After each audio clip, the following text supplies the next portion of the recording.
What's up guys, Boss Jobs TV nga pala. Nagtitrending nga ngayon guys itong branch ng Starbucks dito sa may Makati. Dahil nga daw meron ditong dalawang customer na inatake daw na itong pulubi.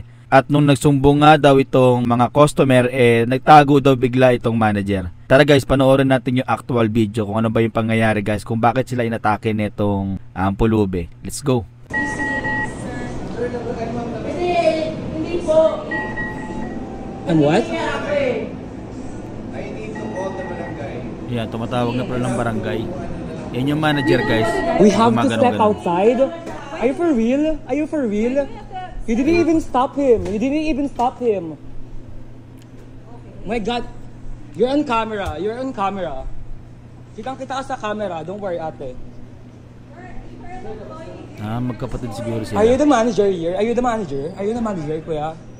Are you the manager? We're the customer. We don't even know the guy. Yes. And then you're asking us to step outside. Because of what? Because of what? Yeah, he's attacking us. Yeah, he's attacking us out of nowhere. Inatake Then all daw of a sila. sudden you're gonna ask us to step outside? Yeah, that's why you should have handled that. No, you Oh, and then you may call the barangay. You kuya. want us to do your job. My job. I'm not asking you to do my job. I'm asking you is to protect So us. you want us to protect you. Oh my God. Oh my God.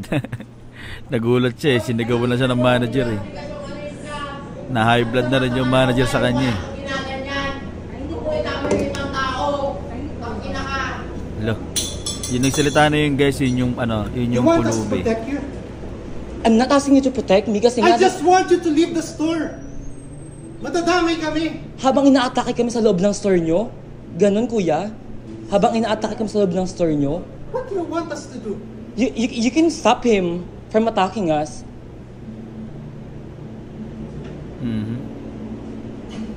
How could I do that? Kuya, pwede mo siyang awatin Ano lang. niya, security guard? Why Hindi don't you do kuya. that?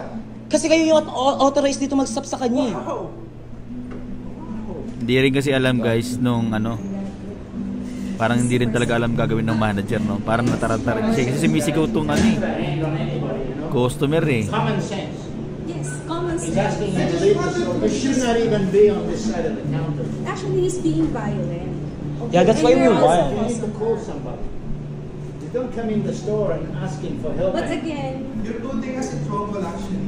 Kuya, di namin, again, sorry if sumigaw ako kasi natakot kami Diba? Kasi I will call the barangay. I'm sorry, I don't honestly. I don't understand you either. Alright, thank you. But what we're just asking, okay, since you're calling the barangay, you can call the barangay and ask. And if you're encountering that, should have been the Do this with us. Yes. Just cannot Yes. place blame on us. Kuya, Yeah. ang point namin, hindi kami dapat yung papalabasin kasi kami yung customer What do you want us to do? You can ask the guy to leave. Lumabas kayo kasi nandito na yung customer. Kuya, we're scared. We're scared to death. If I were you, I'm shaking, lalabas no? ako. Me too. Oh my God. Nalabas din pala siya guys So yung nga guys, napanood na nga natin yung video Unang-una guys, dumugo yung ilong ko dun sa video na pinanood natin Mga Englishero pala talaga yung mga pumapasok dito guys sa may Starbucks. Kaya ayoko pumasok dito By the way guys, hindi natin alam guys kung ano nga ba yung tunay na nangyari. Kasi ang sabi lang dito nung customer bigla daw silang inatake. Para sa akin guys is dalawa sila dito na parang sablay or meron sila dito parehas mali.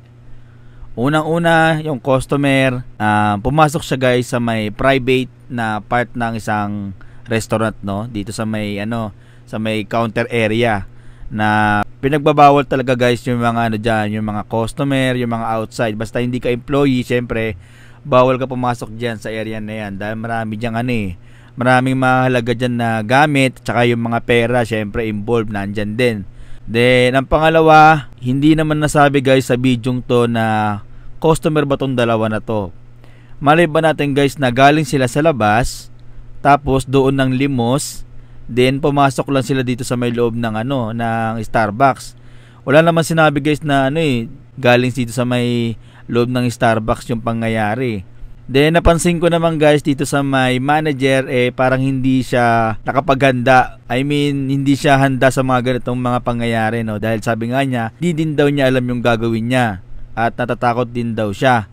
Siguro dahil na rin guys sa ginagawa nitong customer, kasi yung customer kasi is nagpapanik. So itong manager, baka hindi na rin niya nakontrol yung sarili niya, pati siya nagpapanik na rin guys, kaya parang nagtago siya dito sa may sa stock room, sabi nga nila, 'di ba? Sa mga nagsasabi naman guys na yung manager daw is parang wala daw walang pakialam or para daw hindi alam yung gagawin, ganyan. Unang-una guys, 'di ba, tumawag na agad yung manager ng barangay, 'di ba? So nagawa niya na agad guys yung part niya. Then pangalawa guys, syempre hindi naman niya pwedeng makontrol yung pulubi na yon dahil nga hindi natin alam guys kung ano ba ang pag-iisip ng pulubi na yon. Mamaya kausapin niya o ganyan-ganyan, bigla lang din siyang atakihin. Siyempre tao lang din yan guys, natatakot lang din yan. Kung meron sanang security guard, mas okay sana na magpo-protect sa kanila, 'di ba? Yun nga lang, kapansin-pansin itong mga Starbucks, wala man lang talagang mga gwardiya, no? Bakit kaya ganun? Which is ang yayaman ng mga tao dito. Yung mga kumakain dito guys, sabihin na natin na may kaya-kaya talaga, 'di ba? Kasi mahal yung mga bilihin dito. So para sa akin guys, pag ganyan pangyayari, hintayin na lang nila guys yung backup nila. Kasi parehas naman sila guys na hindi nila kayang kausapin itong pulubi, 'di ba? Hindi nila makontrol. Hindi hintayin na lang talaga guys yung responde. Kunyari, tatawag sila ng barangay, tatawag sila ng pulis para mag-control nga dito sa pangyayaring to. Sigurado naman ako guys, meron yung mga emergency hotline na pwede nilang tawagan once na may nangyayaring hindi maganda sa kanilang physical store. Then, ang problema din kasi dito guys nitong manager, bakit niya pinapalabas itong dalawa? Which is nandun pa nga yung yung pulubi, 'di ba? Baka mamaya merong hindi mas magandang mangyari pag lumabas pa tong dalawang to, yung customer. Dapat ang ginawa ng manager dito is pinakalma niya, pinatambay niya muna sa loob ng store. Wag niyang pupersain na lumabas kasi nga nandun pa nga yung pulubi. Tulad nga ng sabi ko, hintayin na lang nila yung backup nila para maayos yan. Dahil ang kakausap dyan guys, yung barangay at yung sakasakali yung mga pulis. 'Di ba? Ganun dapat yung ginawa nitong manager. So sa madaling salita guys, kailangan na talaga gawa ng paraan to ng Starbucks na magkaroon ng security guard sa bawat branch nila. Pag pumasok ka sa Starbucks, 'di ba? Ang gusto mo diyan mapayapa lang, tahimik, tapos malalaman mo may mga pulubing nakakapasok, 'di ba? Parang pangit naman tignan. So wag dito lang muna guys. Peace.